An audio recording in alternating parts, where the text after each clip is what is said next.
everyone, and welcome to English Pod. My name is Marco. My name is Catherine, and you've probably heard us talking a little bit about small talk the past few weeks. We have another episode about small talk, and we're going to teach you some things that you can say to people when you haven't seen them or maybe even met them before. That's right. Today we're going to talk to a stranger. So we're going to talk very briefly about some casual topic. And so let's jump into the dialogue and see what happens.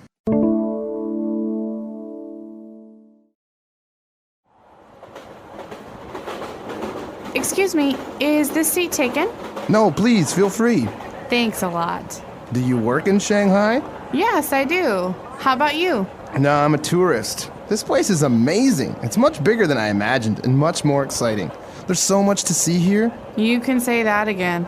It's much more modern than people imagine. Where are you from? Well, let's see. I'm from Kansas originally, a much quieter and more peaceful place than here, that's for sure. Uh-huh. But I'm living in Paris right now. Oh, Paris. Wonderful. I'd love to visit sometime. All right, we're back. So now we're going to take a look at a lot of phrases on this occasion. So let's go for Fluency Builder Part 1. Fluency Builder. All right, so the first phrase we have is a very common phrase if you're in a train or on a bus. You hear the phrase, is this seat taken? Right, so Michelle came up to the stranger and said, "Excuse me, is this seat taken?" That means, is anybody sitting here? It basically means, can I sit here? Right. But this is a very polite way of asking if you can sit down in the seat. You can also say it in a restaurant, at a movie theater, in a classroom. So remember this one. This was a really, really common phrase. So it's a very polite way of saying, can I sit down, right? That's right. You're asking for permission, basically. Is the seat taken? Because what if a person says, well, no, it's not? Do you have to say, may I sit down? May I take a seat? Well, if they say, I'm sorry, someone is sitting here, that means that maybe they're waiting for a friend, and then no, you can't sit there. Okay. But if they say, sure, like in the dialogue, feel free, then you're really basically able to sit down, no problem. Right. So the stranger answers by saying, no, please feel free. So he says, no, the seat is not taken. Please feel free. What does he mean by this? Okay, feel free is a very unusual phrase in English, but one that you're going to hear a lot. It basically means do what you want to do. Okay. Okay, so if I want to sit down, I say, is this seat taken?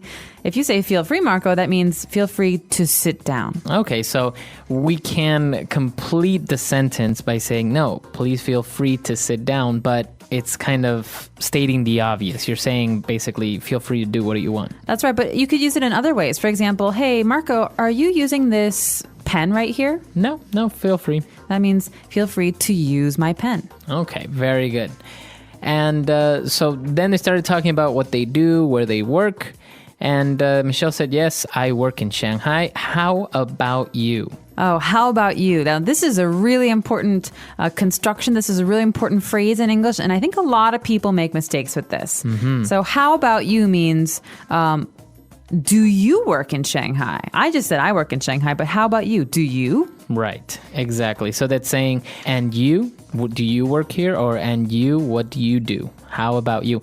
Now, the common mistake with how about you, or using the construction how about, is that for some reason, some people seem to think that it means how is it? So, for example, if someone says, how about your weekend? That's wrong. No, we don't say that. How was your weekend? But in this case, how about you always follows a statement. Mm-hmm. Okay, so yes, I do live in Shanghai. How about you? That means, do you live in Shanghai? Right. If I say, I would like to eat a hamburger and french fries, how about you? How about you? What would you like to eat? Exactly. So remember, that's the way that you use how about. Never say how about your weekend or how about your vacation when you want to ask how was it. Don't say that. No, basically this is a way to reply to someone when they're telling you about their experience. You want to talk about yours. That's right. Okay, so let's take a break. Let's review everything and we'll be back with Fluency Builder Part 2.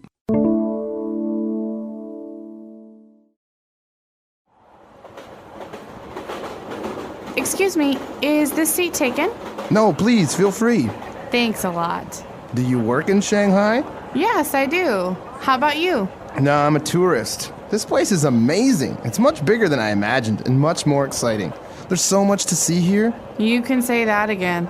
It's much more modern than people imagine. Where are you from? Well, let's see. I'm from Kansas originally, a much quieter and more peaceful place than here, that's for sure. Uh-huh. But I'm living in Paris right now. Oh, Paris. Wonderful. I'd love to visit sometime.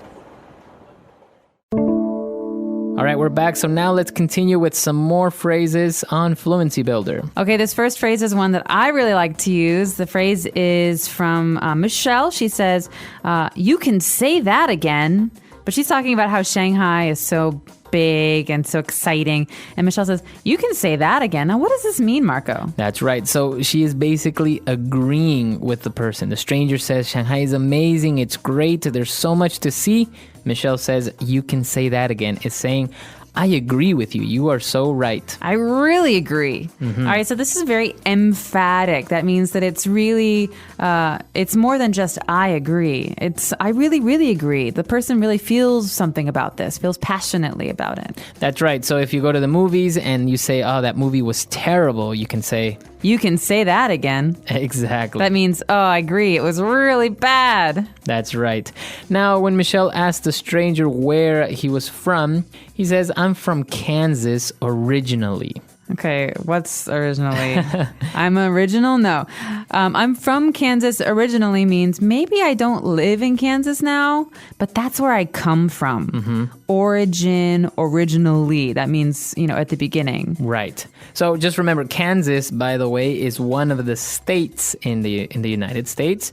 And so he's saying he's from Kansas, but now he lives in Paris. So that's why you say, I'm originally from Kansas, but I live in Paris. All right, so Marco, you live here in Shanghai, but where do you come from originally? Originally, I'm from Ecuador.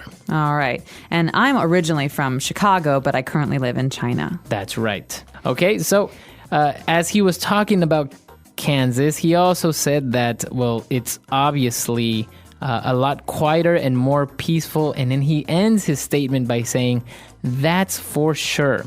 That's for sure. And this is a phrase that we use to add emphasis on something. It's almost like saying, this is a really quiet, much quieter and peaceful place. That's for sure. It really is. It's not like you're adding anything to the statement, like no meaning, but you're actually kind of making it more strong. Right. You're saying it's a fact. It's a fact. It's really this way. So obviously Kansas compared to Shanghai is a lot more quieter. That's for sure. Or I could say that in Chicago in the winter, it's a lot colder than Shanghai. That's for sure. Right. So again, you're emphasizing on your statement, telling everyone that it's very, very much like this. This is how it really is. Okay. So that's all the phrases we have for you. Why don't we listen to our dialogue one last time?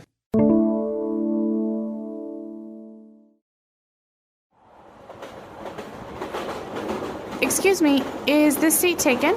No, please, feel free. Thanks a lot. Do you work in Shanghai? Yes, I do. How about you?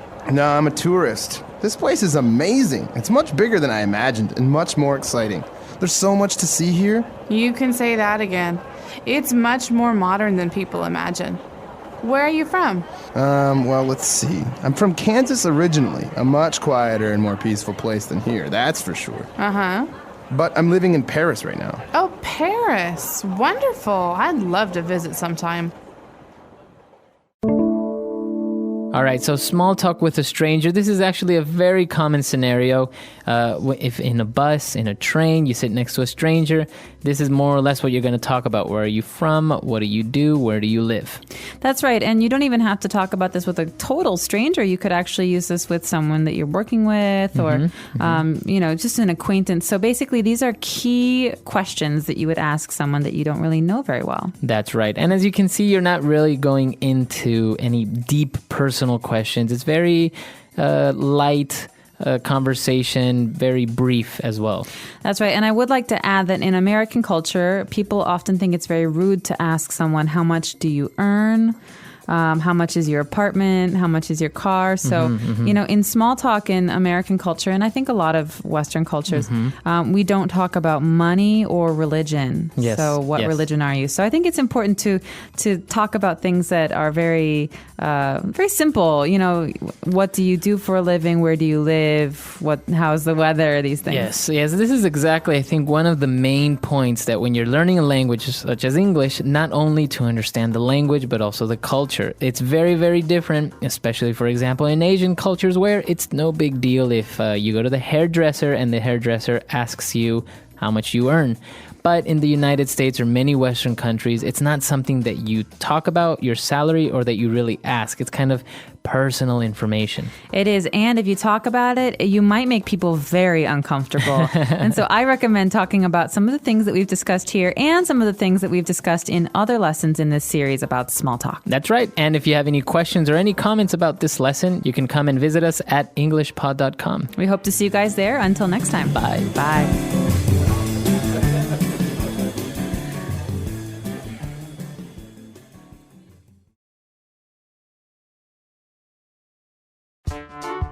The English Pod Audio Review. Listen to the meaning, then say the vocabulary word. A person who is traveling. Tourist. Causing wonder or astonishment. Amazing. High-tech. Modern. Originally. Originally. Calm or tranquil. Peaceful. To form a mental image of. Imagine. Excite. Exciting. Let's try that faster. To form a mental image of. Imagine. Excite. Exciting. High-tech. Modern. Originally. Originally. A person who is traveling. Tourist. Causing wonder or astonishment. Amazing. Calm or tranquil. Peaceful. Now say the word and hear it in a sentence. Peaceful.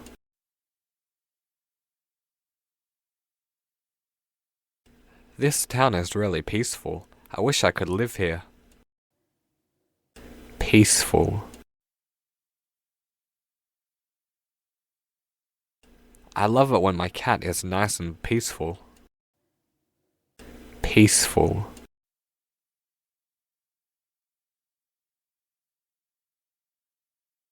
When my son goes to university, I'm sure this house will be peaceful. Modern.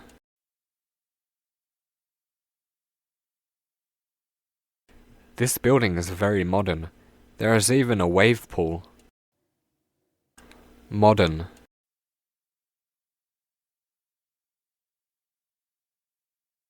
Japan is a very modern city. I wish my country was like that. Modern.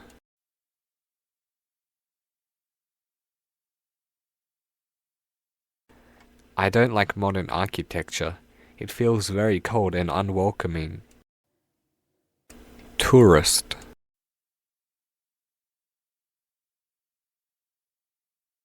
I've lived here for ages, but I still feel like a tourist. Tourist.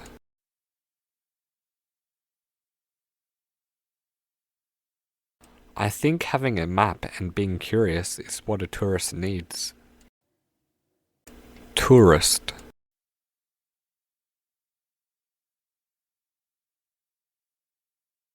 Tourist groups are so annoying. They never see the real side of a country.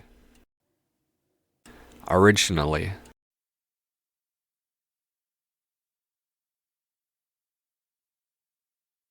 Originally, we were going to go to America, but instead we went to Jamaica.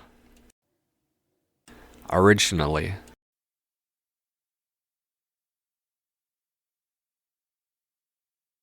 Originally, I'm from Ecuador, but now I'm a proud Australian.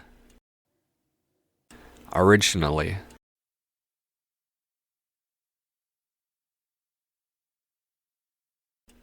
I originally liked PlayStation, but now I play Nintendo. Imagine. I imagine that other people think I'm fat. Imagine. Can you imagine a world with no war? Imagine.